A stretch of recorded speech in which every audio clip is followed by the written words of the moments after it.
Something different tonight. Tonight there's just one story. If you've been listening for a while, you'll know the format. 4 stories, 4 narrators, 4 different kinds of dark. That format exists because variety works.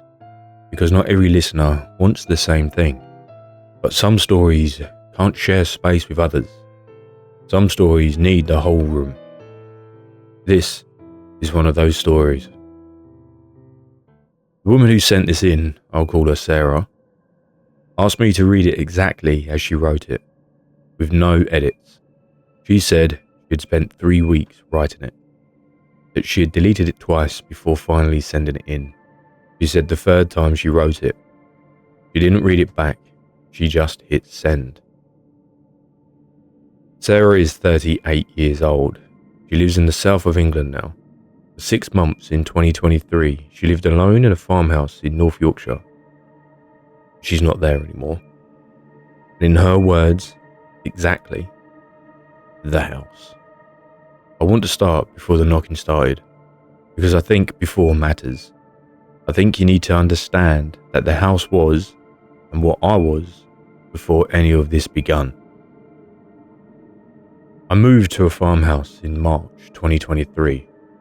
I'd come out of a long relationship, 7 years, and the flat we had shared in Leeds felt like a costume I couldn't take off anymore. Every corner of it was his or ours, or something that no longer fitted. A friend knew someone renting a farmhouse in North Yorkshire on a long let. Cheap for what it was because it was remote, 12 minutes from the nearest village, no neighbours visible from the house, single track access road. I said yes before I'd even seen photos. I want to be honest about the house because I don't want you to think it was sinister from the beginning. It wasn't. It was beautiful. Solid stone walls, 3 bedrooms, a view across the fields on a clear day stretched for 15 miles. I fell in love with it immediately. The isolation didn't bother me. It was the point. I worked remotely. I needed silence. I needed a version of my life that was entirely my own. The first 6 weeks, and that is exactly what I had. I slept better than I had in years. I walked every morning. I cooked properly for the first time. I read. I watched the light change across the field and felt something settle in me that had been agitated for a long time.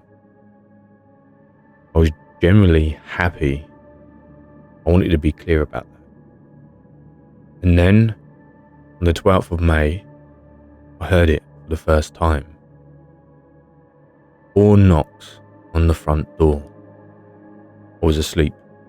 It was 3:08 in the morning. I know the time because I checked my phone immediately. That reflex when something wakes you. 3:08. 4 knocks, deliberate, evenly spaced, not frantic, not someone in distress, not someone pounding in an emergency. Patient and measured. Knock, knock, knock. I lay still for a moment, telling myself I dreamed it. I know that moment when you are not entirely sure what the dream ends and the room begins.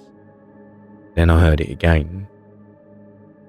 The same rhythm, same pace, 4 knocks. I got up. I won't pretend I wasn't scared, because I was. But the manageable kind. The practical kind, I told myself. Lost driver, broken down walker, something that had a reasonable explanation. I told myself all the sensible things. I went downstairs. The hall light was on. I'd left it on, a habit from the city. I stood in the hallway and looked at the front door. I didn't open it. I don't know why. I intended to, and I stood there and I intended to open it, and I just didn't. Something that isn't quite fear, but lives right next to it. Something that said, wait, just wait. I stood in the hallway for 4 minutes, confirmed that later, running it back through my memory, timing it. 4 minutes of silence. I went to the window beside the door, a narrow vertical window that looks out onto the front path and the gate. I looked out. The path was empty. The gate was closed. The field beyond was dark and still. No car in the lane, no torch beam, no movement, nothing. I went back to bed, told myself it was an animal. Old house acoustics, stone walls carrying sounds strangely. It was something in the field. I didn't sleep again that night. The next night, nothing. The night after that, nothing. A full week passed and I began to believe my own explanations. On the 21st of May, 9 days later, I heard it again. 3:04 in the morning. 4 knocks. I was awake faster this time, sitting up before the last knock finished.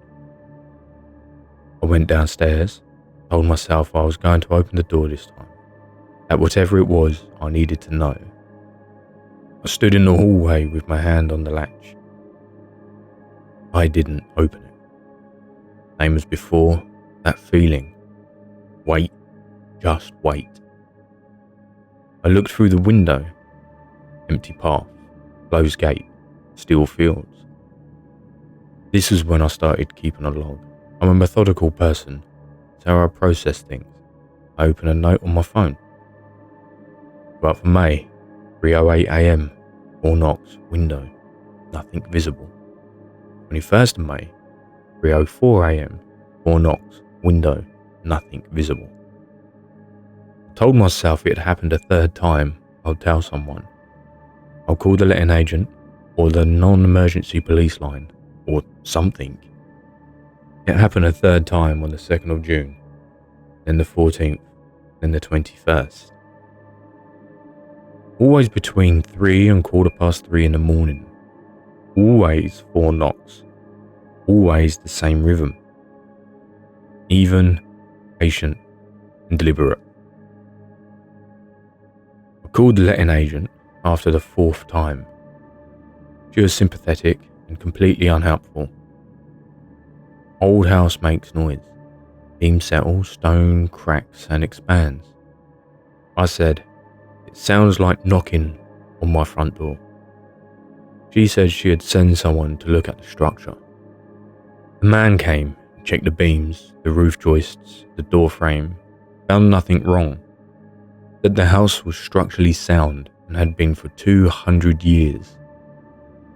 He said on his way out, has anyone told you about the previous tenants? I said no. He looked like he regretted bringing it up. Said it was probably nothing, but I pressed him. He told me the previous tenant, a man in his 60s who'd lived there for 11 years, had left suddenly the previous November. Stopped paying rent, went quiet. The letting agency had eventually come out to check and found the house empty. His things were still here. Food stood in the kitchen. They tracked him down eventually, and he was fine, physically. Even with his daughter in Halifax, he refused to go back to collect his belongings, and refused to say why. The man from the letting agent said, I'm sure it's nothing, people have their reasons. He left. I want to be honest about what I did next. I bought a motion-activated wildlife camera and positioned it on the front porch, angled at the door. Tested it with my own movements, confirmed it triggered correctly. On the 3rd of July, the 6th time I'd heard the knocking, I checked the camera in the morning. It had triggered at 3:06 AM. The footage was 11 seconds long. The path empty, the gate closed. The motion sensor had activated and recorded 11 seconds of an empty path in the dark, and then stopped. Nothing there. I found the man from Halifax. Eventually, I had a phone number. He didn't answer the first 3 times I called. On the 4th attempt, he picked up. He didn't say hello. He said, don't answer the door. I said I wasn't planning to. He said, good, don't. Not at that hour, whatever you do. I asked him what happened to him, what he had seen. He said, I answered it, just once. 11th year I was there, I answered it. I waited. He said, I can't tell you what was there. I can't make myself say it. And he said, leave the house, please. I sat with my phone in my hand for a long time. I didn't even leave, not that night. I want to be honest about that. I didn't leave. The knock came again on the 14th of July, then the 22nd, 8 entries in the log now. Each time the same. Each time I went downstairs. Each time I didn't open the door. Each time the window showed nothing. I'd begun to organise my life around it, going to bed early, keeping the hallway light on, keeping the phone on the pillow beside me. It sounds like a terrible way to live, and it was. But there's something about an unknown that becomes, over time, almost familiar. I knew what it was. I knew when it was coming.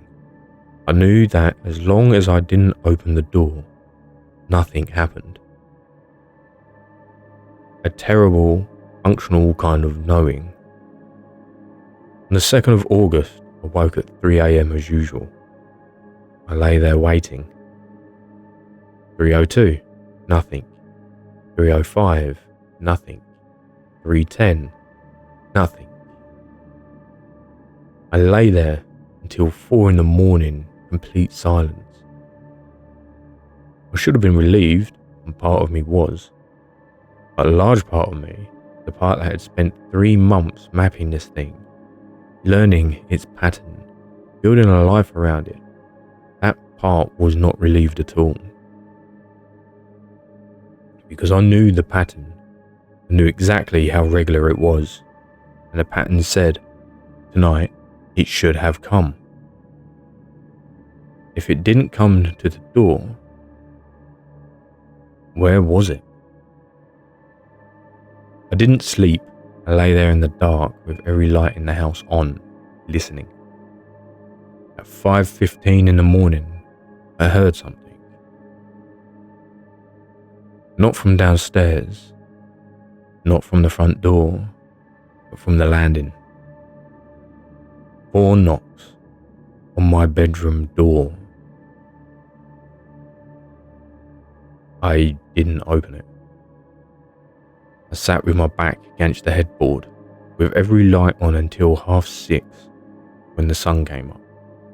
Then I packed one bag and I left the house. I did not go back. I called the letting agent from the motorway, told her I was terminating the tenancy, that I wouldn't be collecting my belongings. She started to talk about notice periods, about my deposit. I said keep everything. And I drove south, and I didn't look in the rearview mirror. That's where Sarah's account ends. At the bottom of her email, after the last line, she wrote one more thing. She said I could read it if I thought it was useful.